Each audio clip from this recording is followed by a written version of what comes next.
Hey guys, do you remember the little kitty television series called Wishbone? You know, the one about the little dog who would teach about classical literature? Well, that's what we're talking about today.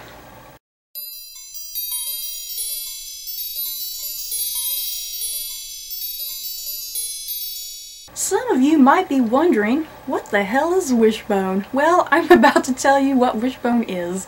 Wishbone was a 30-minute kids program that had about 50 or so episodes and aired on the PBS channel. And it aired from about 1995 to 1999. The story itself about Wishbone was about a little Boston Terrier dog named Wishbone who lived with his owner Joe and Joe's mother Ellen. And Wishbone would often sit and daydream and place himself as a character in classic literature. I tried to do some quick math, and I believe I was in 3rd grade or so when Wishbone first started airing. So every day after school I would run off the bus, turn on the television, and turn on Wishbone. I loved this show so much, and I was so obsessed with it, and I just had to immediately watch it as soon as I got home. And it was something that I think aired pretty much every single day, like Monday through Friday, directly after school, whatever time school ended, I guess. I just remember Wishbone being this really fun and cute television series, and it's kind of what got me into reading classic literature to start with. So basically, if you don't know what Wishbone is, I'm going to kind of give you a brief kind of overview of how every episode would kind of be handled. At the start of every episode, it would start, you know, in the present, and there would be some issue going on, whether with Wishbone's owner Joe, or with Joe's friends Sam and David. Or maybe even something involving Joe's mother, or their eccentric next-door neighbor Wanda. Or even just something with another classmate, or just someone else in the community. At the start of the episode, there would be some big issue. And then what Wishbone would do, he would start fantasizing, and he would start drawing parallels to what's happening in the real world to something that's going on in a piece of classic literature. That's basically how the show would work. Something starting off in the present, then it would move into the piece of literature, and this part of the show would then merge into, you know, a period piece basically, and people would be in the costuming of the period, and they would be the characters of the book. So the show would kind of alternate throughout the 30 minutes. You would get a few minutes with Joe and the gang, then you get a few minutes of the literature, and then you get a few minutes back with the gang, and then it would just keep alternating like that between past and present. I'm not quite sure how well I'm even kind of describing this show. It's kind of one of those shows you just had to have seen when you were a kid and experienced it firsthand. There was an episode with Samantha, one of Joe's friends, and Samantha adopted a dog from a dog shelter. And so Sam brings this dog home, and of course Wishbone falls in love with this other dog, who is a female, by the way. So what Wishbone starts doing through the episode as it progresses, he starts telling the story of Romeo and Juliet. So then in the classic literature section of the program, Wishbone would play Romeo, and he had on the little, you know, the period piece costume and the little hat, and he was so cute as a little doggy version of Romeo. There was another episode where Joe had to do a science project, and Joe created like this robot of sorts, and what happened with the robot, it starts kind of malfunctioning and gets a mind of its own. And so obviously what Wishbone does here is he starts drawing parallels to Mary Shelley's Frankenstein, about Frankenstein's monster. There's another episode where Joe gets kind of ambitious and greedy and power hungry, and then what Wishbone does is he draws parallels to Midas's gold touch and compares it to kind of Joe's state of mind. Another episode dealt with this stray dog that was running around the neighborhood, and Wishbone is trying to hunt down the stray dog and confront the dog. And what ends up happening is there's this big, huge dog. Remember, Wishbone's a little Boston Terrier, and so he comes across this big, huge dog. And so then Wishbone starts telling the story of The Hound of the Baskervilles by Arthur Conan Doyle. There was also another episode that dealt with Joe's cafeteria, and the cafeteria lady wanted to donate a lot of the uneaten food. And so instead of tossing it out in the garbage cans, she wanted to donate it, basically. So Joe wanted to help out with that. And one of the stories Wishbone compared with that was the story of Robin Hood. Robin Hood wanted to help the poor and needy. Another episode, Joe, David, and Sam, and Wishbone. Wishbone always gets dragged into these events somehow, even though I don't know how the dog is allowed in some of these places.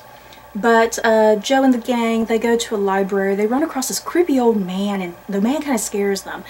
And then Wishbone goes into the whole story of the Phantom of the Opera, about the creepy opera ghost.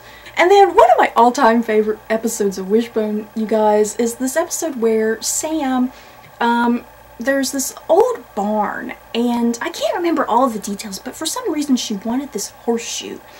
I can't remember why she wanted this horseshoe.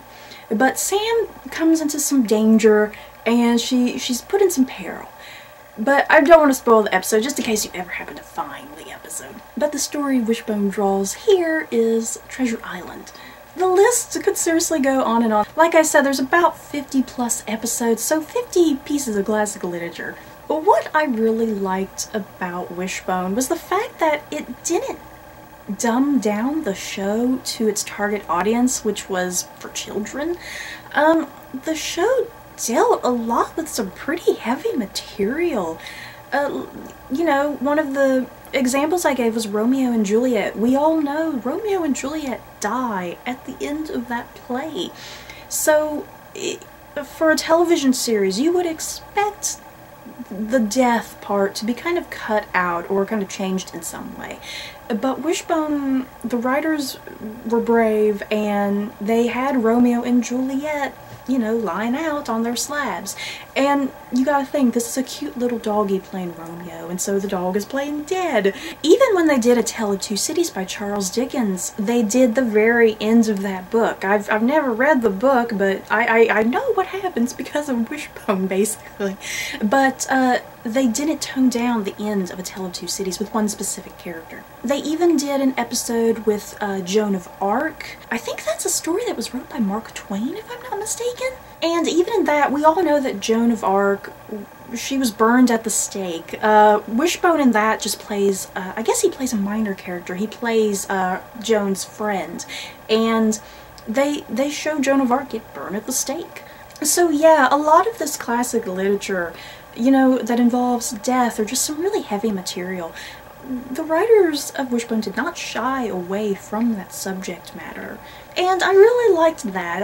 And I think because of that, it got me curious and interested in these novels. And I don't know how the writers did this show, because like I said, it was 30 minutes exactly. Think of it this way, 15 minutes of the episode would be spent on Joe and the gang in the modern world, and then 15 minutes of it would be spent on the piece of classical literature. And that's 15 minutes of trying to tell one whole novel, and then 15 minutes of trying to tell a story with the modern characters. And I don't know how they did that, because a lot of times, especially with the classic literature material, I mean, they would get a lot of the elements down and in the story somehow in 15 minutes. One of the cute things about this show, there's the fact that Wishbone is a dog, and sometimes he's playing, you know, he's playing these human characters, and especially if he's playing one of the leading men in these books, and he has a love interest who's a human, because all of the other characters in the classic literature part of the show would be played by humans, obviously. Like, I want to say when they did Pride and Prejudice, I think Wishbone was Mr. Darcy, if I'm not mistaken. And then, so yeah, there's this funny little courtship going on between a dog and a human, Elizabeth Bennet. But I remember as a child, I really loved this show, and I was just so into it. And quite a few years ago, they started showing some repeats of the show, and I was so excited because I hadn't watched the show probably a good 10 years or more. So I started watching the episodes, and it was just so hilarious because I saw how cheesy and corny the show could be on occasion, and just how silly it was that Wishbone, you know, was a dog and he would be in love with a human. So I would see kind of some of that cheesiness, and there was a lot of parts that really made me laugh out loud. Plus there was the fact that when I first started watching Wishbone, you know, I had never read any of that classic literature. I was very young at the time, so there was no reason for me to have started reading classic literature. So when I started watching Wishbone as reruns, I had already read quite a few of the books that the show had done, and it was just fun to have read the book and watch the show and see how they interpret the book. And see how much of the book they actually managed to get in the show. Okay, so I know this is a random video, but I just wanted to talk about this show because it's one of the first things that really got me into classic literature and really wanted me to start reading those type of books. And like I said, I've read a lot of classic literature over the years, but a lot of the ones I have not read, like I said, I've not read things like Treasure Island or A Tale of Two Cities. The list can go on. A lot of times when I think about those books, the only reason I kind of know what the plots are and what happens is because I remember what happened on Wishbone when they did those books.